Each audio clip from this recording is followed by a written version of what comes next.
morning semuanya. Sudahkah mengucap syukur pada pagi hari ini? Sebelum memulai renungan pada pagi hari ini, mari kita bersatu dalam doa. Tuhan Yesus yang baik, terima kasih untuk hari baru yang Engkau berikan kepada kami saat kami memulai hari ini. Kami mau menyerahkan setiap rencana, langkah, dan aktivitas kami dalam tangan-Mu. Tenangkan hati dan pikiran kami, supaya kami bisa mendengar suara-Mu lewat renungan ini. Bimbing kami agar hari ini kami berjalan dalam iman, kasih, dan pengharapan. Dalam nama Tuhan Yesus kami telah berdoa. Amin. Nah, renungan pada pagi hari ini berjudul Perahu yang Diterjang Badai, yang diambil dari kitab Markus pasal 6 ayat 47 sampai dengan 52. Mari kita baca bersama-sama. Ketika hari sudah malam, perahu itu sudah di tengah danau, sedang Yesus tinggal sendirian di darat. Ketika ia melihat betapa payahnya mereka mendayung karena angin sakal, maka kira-kira jam 3 malam ia datang kepada mereka, berjalan di atas air dan hendak melewati mereka. Ketika mereka melihat dia berjalan di atas air, mereka mengira bahwa ia adalah hantu. Lalu mereka berteriak-teriak, sebab mereka semua melihat dia dan mereka pun sangat terkejut. Tapi segera ia berkata kepada mereka, "Tenanglah, aku ini. Jangan takut." Lalu ia naik ke perahu mendapatkan mereka dan angin pun redalah. Mereka sangat tercengang dan bingung, sebab sesudah peristiwa roti itu, mereka belum juga mengerti dan hati mereka tetap degil. Apa sih yang dimaksud dari Markus pasal 6 ayat 47 sampai dengan 52 ini? Mari kita simak bersama-sama. Sesudah mukjizat penggandaan roti, Yesus menyuruh para muridnya menyeberang terlebih dahulu, sedangkan ia sendiri naik ke gunung untuk berdoa. Ketika para murid berada di tengah danau, angin sakal menerjang perahu mereka dengan dahsyat, sehingga perahu itu tidak bisa melaju ke tujuan. Di tengah kelelahan dan ketakutan, Yesus datang kepada mereka.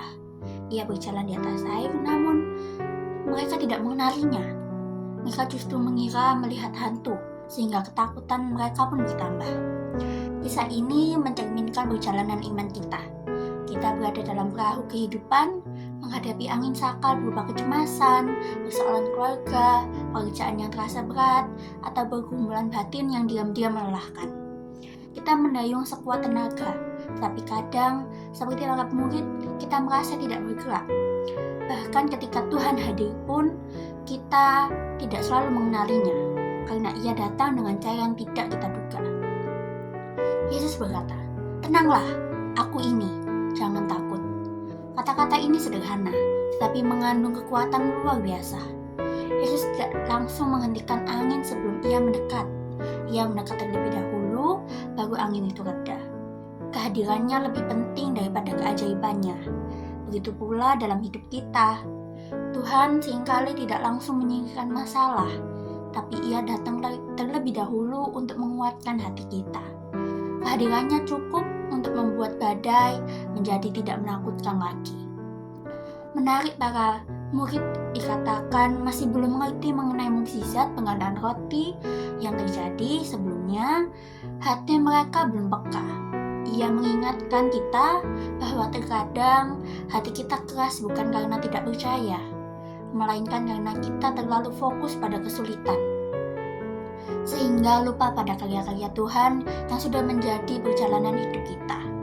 Kita lupa pada roti-roti kecil yang pernah ia gandakan, pada pertolongan-pertolongan sederhana yang pernah ia berikan, dan pada kekuatan yang sebelumnya kita terima saat hampir menyerah. Mari kita bertanya, apakah kita sedang mendayung sendirian? Apakah kita sedang berjuang tanpa menyadari bahwa Tuhan sedang berjalan mendekat? Mungkin angin masih keras, situasi belum berubah, tetapi Tuhan sudah berkata, "Aku ini, jangan takut."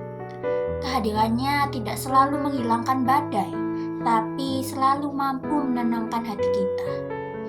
Hari ini, marilah kita membuka hati agar lebih peka akan kehadirannya. Biarkan kata-kata itu meresap dalam batin kita. Aku ini, jangan takut. Tuhan hadir terkadang dalam keheningan, terkadang melalui orang lain, Terkadang pula melalui kekuatan yang tiba-tiba muncul dari dalam kita. Ketika kita mengizinnya masuk ke dalam perahu kehidupan kita, badai mungkin masih ada, tapi kita tidak lagi sendirian. Tuhan Yesus, di tengah badai hidup kami, ajari kami untuk tetap percaya kepadamu. Saat kami takut dan lelah, ingatkan kami bahwa Engkau selalu hadir dan menyertai. Kuatkan iman kami agar tidak goyah. Dalam nama Tuhan Yesus, kami sudah berdoa. Amin.